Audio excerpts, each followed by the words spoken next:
everyone, Proper Jeremy here once again with another in-car review. Alright, and today I'm going to be reviewing Detective Pikachu, the Pokemon movie that came out a few months ago. I know, it's been late, but while I was getting my tires replaced, which is a video that you can check out in the description down below. Tells you all about that, all about my whole Vegas thing that happened, and yeah, you can check it out there. But while I was getting that taken care of, Matthew Kadish was very kind to allow me to, stay with him for a couple of hours while I just waited for my tires to get replaced, because it did take quite some time. There was quite a list. It took about I want to say three hours, something like that. It's a lot of people on the list. But what happened was, we ended up just watching Detective Pikachu, and here's my review for it. So, first off, shout out to Matthew Kadish for, allowing me to stay in his home, for a few hours. That was amazing. But going to the review, which is what you all came for. The movie itself, I didn't really have too many expectations for it. I was a little hesitant. I never saw it in the theater when it was released, so I wasn't really well informed, but I heard people enjoyed it rather well. I personally, I thought of it as, it was not bad. I was genuinely impressed. And I was impressed because, I thought it was going to be really bad, but what helps this movie is Ryan Reynolds. What helps it also is, I don't know who the guy's name is, but whoever played the kid in that movie, he did a phenomenal job. Okay, thank you, Waze.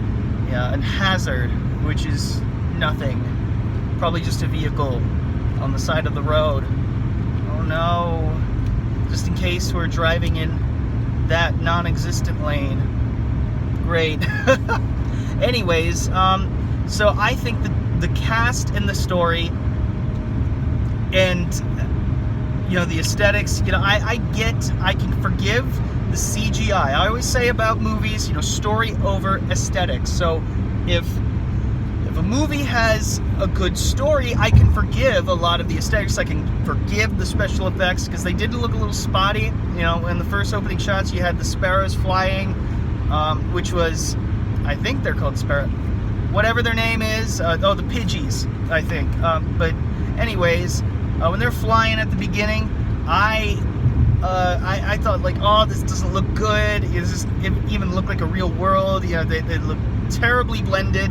But turns out they kind of pop out for a reason, and the colors in the film are supposed to sort of adapt that kind of, the thing where you have to put in the back of your mind that suspension of disbelief, the uncanny valley, if you will, whatever you want to call it. The sun is just so bright in my face. Oh God, it's not fun. Anyways, I'm gonna try to do it like this rest of the time. Alright, anyway, so what happens with that is, when you have a good story, okay, we're good. When you have a good enough story, you'll find that, some of those aesthetics don't really matter. I mean, it's crazy, I know, but if something like that and the cast intrigue you enough to be at least be able to pay attention throughout the movie, then you've done your job. You've done your job, and the cast sold it very well. Ryan Reynolds sold himself as a Pikachu that talks very well, and I'm going to get into spoilers here, just for those who are not aware. Spoilers will occur, so now that we got that out of the way, I think we should probably set up the big plot twist, okay? It was predictable. And what happens with this big plot twist, spoiler alert again, All right. It's too late now. All right. So, turns out that the talking Pikachu is actually Ryan Reynolds. It is the kid's dad. Because you see in the plot, in the movie, the dad goes missing along with his partner, the Pokemon, the Pikachu, and and what happens is the guy's mind is erased and he's placed in the body of the Pikachu, which is really strange. Mewtwo does magic. Let's just go with that. Mewtwo does magic. Let's just go with that. His powers are just fantastic. So, yeah. I honestly, I thought that was kind of predictable. I mean, Cadis thought that it was, because he watched as well, he thought that he predicted it at the beginning. I did not get that until they explained how they want to have humans go morph into the bodies of Pokemon to become their best selves, which is weird. Hazard reported ahead. Okay, shut up, Waze. There's nothing here. Tell me when there's a real hazard.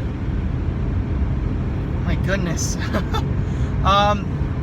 So what happens with that is, even though it was very predictable, at least that twist, it was still executed well. But it kind of, it almost reminded me of when,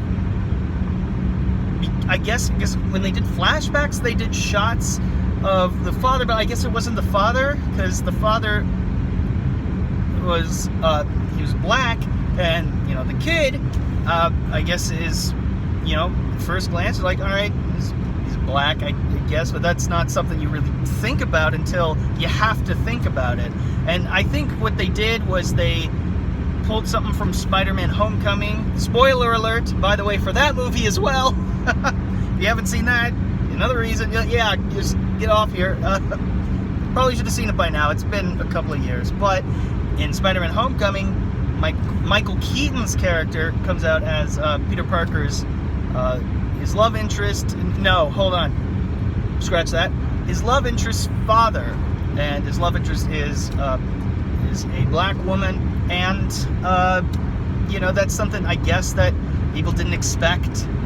So they do that plot twist and everything. And you get one scene of Ryan Reynolds, and it's nice. It's nice. But I very much, I enjoyed the film for what it was trying to do, and I think it succeeds on on sort of a nostalgic level. It succeeds in a way that makes you care about the story, care about the characters, and it doesn't get too cheesy to where it's unenjoyable. Like, it's campy as hell. It's definitely campy as hell, but it doesn't distract the movie. It doesn't take anything away from the movie. It doesn't do any harm. It is what it is, and there weren't too many cheesy kid jokes, which is what I always kind of imagine a kid's film, or a film that's a huge demographic is children, and for Detective Pikachu, absolutely that is the case. However, a lot of it also appealed to kids my age, at the time, who grew up with these Pokemon games, and they loved it. They loved the series. There's a lot of callbacks here, and what's great is that they were able to do it in a way where Pokemon and humans coexist, kind of like in the games, and the way they do it is very much believable, and it doesn't... Hazard reported ahead. It's not really distracting in any ways. You don't have this look where it's just like, oh wait, it's just this, or you can tell it's just that, or no, like you kind of just accept it because they do a very excellent job with the suspension of disbelief, and I think that they did an awesome job, and it is a movie that proves that you should have story be the main priority instead of the fancy special effects. The special effects can be the greatest thing you've ever seen. Could have been the most marvelous, breathtaking shot ever. But if the story sucks, that shot means nothing. And that is something that a lot of filmmakers forget nowadays. A lot of people in Hollywood do forget that the story is the one that people will come back for over and over again. It's something that Matthew Kadish also made a good point when we were talking, unrelated to Detective Pikachu, but the movie does kind of prove my point that CGI and all these movies that have these fancy special effects, it's going to age over time. And it's going to look worse and worse as time goes on. It ages like milk. And like the story, for opposite that, the story is going to last forever. If it's a universal story, if it's a relatable story, if it's a story that people want to hear and they want to see it over and over again, that's the kind of thing that people should strive to have. And if your story's not good enough, start over. You know, it's just, or fix what's wrong with it and try to work with it. You know, it's a lot harder, I know, than it sounds. I know there are deadlines and everything, but if we keep having movies that just settle more and more, it's just, I mean, this movie was all right, you know, but me getting all giddy and excited over a movie that was like, all right, that was good, that was pretty good. I want my mind to be blown, and we don't have that as much anymore. So my final thoughts on Detective Pikachu, I think it was just, I really enjoyed that film. I mean, it wasn't, there were some parts where it was just like, okay, let's move along, let's get it, but, or like, where is this going? Or like, oh, you're adding more stuff, okay, this is kind of silly, a lot of this doesn't make sense. Like, for example, the Ryan Reynolds, you know, since he's the Pikachu, but he's also the guy's father, how come when Pikachu's talking, he doesn't recognize his father's voice? That's one of the things that kind of bugged me. I mean, I know it's been several years since a kid's seen his father, but I would imagine that even if you're like 10 years old, you would still kind of remember your father's voice. You remember something, or whatever, but it's fine. It's fine. I guess he was neglectful. They explained the backstory, but I wasn't quite paying attention. I had other things on my mind, and also just I was kind of bored at that moment. But once the story got going and Ryan Reynolds was introduced, it was great. It was perfect. But a very enjoyable film. Anyways, guys, let me know what you think in the comment section down below. What did you think of Detective Pikachu if you saw it? And if you haven't seen it, are you interested? You know, are you going to see it someday? I highly recommend that you do, but that is just my humble opinion. Anyways, guys, thank you all so much. If you haven't already, go hit that like button and hit that subscribe button. Turn on the bell for notifications. Thank you all very much, and have a great day.